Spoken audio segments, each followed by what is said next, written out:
Ya, assalamualaikum warahmatullahi wabarakatuh. Balik lagi di channel Sekilas Pinjol, channel yang akan membahas seputar perpinjolan. Buat kalian yang akan gagal bayar atau yang sudah gagal bayar atau akan mendekati gagal bayar, kalian boleh nonton video ini. Semoga video ini bermanfaat ya. Kali ini saya akan berbagi pengalaman saya di gagal bayar di aplikasi Adapundi. Buat teman-teman yang pernah gagal bayar di aplikasi Adapundi, boleh komen ya dan boleh simak. Siapa tahu kita punya pengalaman yang sama. Nah, di awal ini saya udah lama nggak buka ya aplikasi Adapundi itu. Dan ini juga baru install lagi. Di sini ada tulisan info pembayaran. Pelanggan yang terhormat, metode pembayaran tagihan Anda telah diubah. Harap baca ketentuan berikut dengan cermat. Nilai tagihan yang perlu Anda bayar harap disesuaikan dengan nilai yang telah dinegosiasikan dan disepakati bersama pihak ketiga. Setelah Anda melakukan pelunasan, tagihan Adapundi akan dihapus dalam waktu 14 hari. Nah, jadi di sini ada tulisan bersama pihak ketiga. Nilai tagihan yang perlu Anda bayar harap disesuaikan dengan nilai yang telah dinegosiasikan dan disepakati bersama oleh pihak ketiga. Nah, pihak ketiga. Jadi pihak Adapundi itu bekerja sama dengan pihak ketiga. Penagihan DC-DC yang mungkin DC-DC pihak ketiga ya. Jadi Adapundi pun sebenarnya nagih melalui WA atau dan telepon gitu. Mungkin karena udah lewat dari berapa hari atau berapa bulan, dia melimpahkan ke pihak tiga. Nah, ke pihak tiga ini cuma megang data doang nih. Cuman megang data. Wah, si ini nih gagal bayar nih, telepon. Mungkin kalau buat di WA ini termasuk rajin banget ya, dan karena rajin banget buat WA kita buat nagih-nagih ya, nelpon udah pasti kan, dan karena ini dilimpahin ke pihak tiga udah pasti penagihannya agak ya nano-nano lah. Maksud nano-nano itu ya kadang ada yang barbar, ada yang biasa aja, kadang dengan ada yang ngancem-ngancem gitu kan, yang membuat mental kita down, akan datang ke rumah bawa ke hukum. Terus kadang kalau malam-malam tuh ada yang ngirim kayak hadis-hadis gitulah gitu kan, hutang ada lagi nih ya, membawa nama-nama agama lah gitu. Intinya mereka tuh pengen kita tuh merespon dan bayar. Nah, yuk kita lanjut lagi. Di sini berapa sih utang saya di sini? Oh ya, sebelum itu nih kita lihat dulu ya di menu-menunya ada apa sih yang di autentikasi ini. Nah, informasi pribadi, pekerjaan, unggah foto, dan data opsional. Ya, saya pinjamannya nggak terlalu banyak ya. Yang disetujui juga nggak terlalu banyak. Nah, mungkin kalau misalnya saya bisa unggah ini semua, mungkin saat itu saya dapat banyak. Panel BKB segala lagi, sertifikat rumah, ya Allah, sertifikat rumah, menu foto ya tolong, mutasi rekening dan sebagainya gitu ya. Kalau slip gaji masih oke. Ini dapat opsional, tapi saya nggak lengkapin ya, saya biasa aja kayak informasi pribadi aja, pekerjaan, info kontak, dan unggah foto. Coba kalian lihat tagihannya, tagihan saya 720 gitu, yang cair itu ya segini 720. Nah, jumlah pinjamannya 720, cicilannya 4 periode. Nah, 4 periode ini bukan berarti 4 kali bayar 4 bulan. Maksudnya 4 periode itu dalam satu bulan itu 2 kali bayar. Jadi per 2 minggu, sama lah kayak rupiah cepat gitu kan, cicilan yang berdasarkan hari-hari gitu. Terus kayak aplikasi isi cash juga yang menjebak itu ya, ini juga sama gitu kan.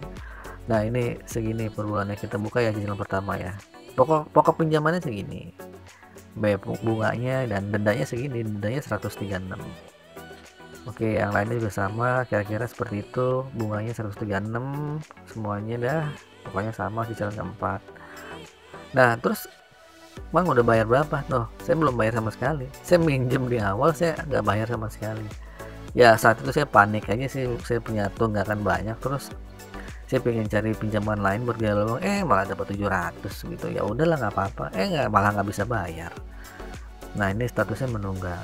Jadi segini ya, pinjaman saya cuma 720, jadi kalau diakumulasiin jadi kira-kira hampir 2 kali lipatnya, 100% lah. Minjol di Adapundi ya limitnya nggak gede-gede amat, kecuali kalau misalnya dia melengkapi, mungkin melengkapi kayak tadi tuh barusan foto BPKB, sertifikat rumah, mungkin bisa gede kali dapatnya. Cuman kalau saya sih saat itu pengen dapat seberapapun ya udahlah, yang penting saya tidak melengkapi dokumentasi yang opsional itu.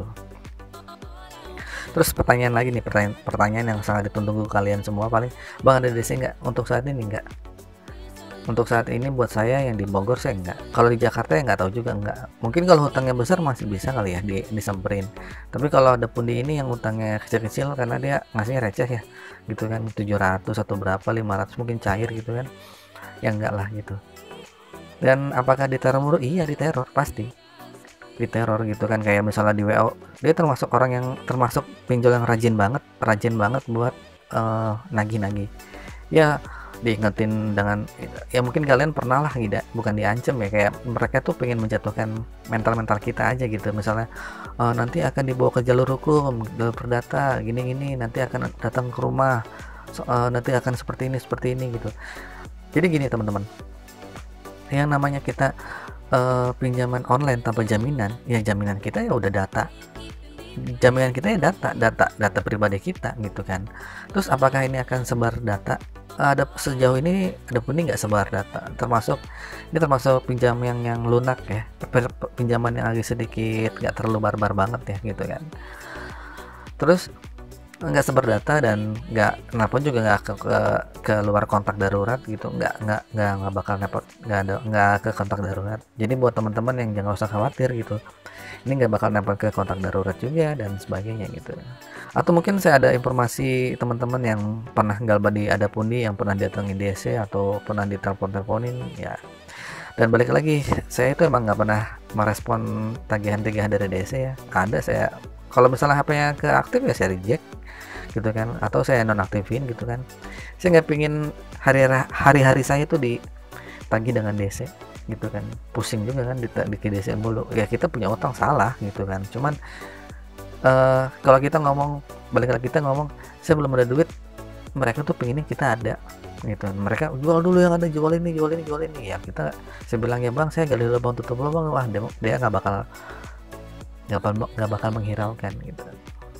Kalaupun ada datang DC udah medepin gimana gitu. Kalau misalnya orang rumah nih bakal malu atau gimana, nah sebelum ada DC datang ke rumah atau gimana, semuanya tuh dikondisikan dulu. Mungkin kayak kontak darurat kita dikondisikan itu maksudnya kita ngomong ke kontak darurat kita,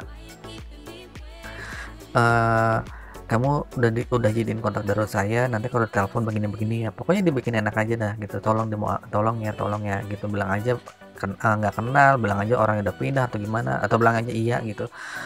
Nah seperti itu. Jadi kalau misalnya kalian respon di awal bilang iya saya janjikan bayar tanggal segini ya, kalian akan ditagih terus gitu kan. Tapi kalau kalian diem, lama-lama juga ini orang nggak pernah respon, udah cari data lain, karena data mereka tuh ribuan, yang gagal tiap hari tuh ada. Apalagi ini dimasukin ke pihak ketiga udah pasti udah banyak gitu data-data mereka. Nah itu aja review singkat dari saya. Nih di sini ada nomor rekening saya atau boleh transfer kalau misalnya kalian pingin transfer. Oke, bercanda. Jadi total tagihan saya 720, terbukti belum ada DC yang datang gitu. Coba infoin teman-teman yang pernah gagal bayar berapa bulan ya, boleh lah gitu. Komentar atau tanya-tanya yang kurang jelas, kita bisa sharing di sini sebagai orang-orang yang mengalami gagal bayar gitu. Buat saya yang sudah 6 bulan sih sebenarnya udah mulai agak tenang ya, udah mulai menyesuaikan diri gitu. Dan itu aja informasi dari saya. Mohon maaf kalau ada salah kata, semoga bermanfaat. Dan kalau kalian penasaran dengan video saya yang lainnya, kalian boleh klik di 2 video ini ya. Oke, akhir kata, assalamualaikum warahmatullahi wabarakatuh.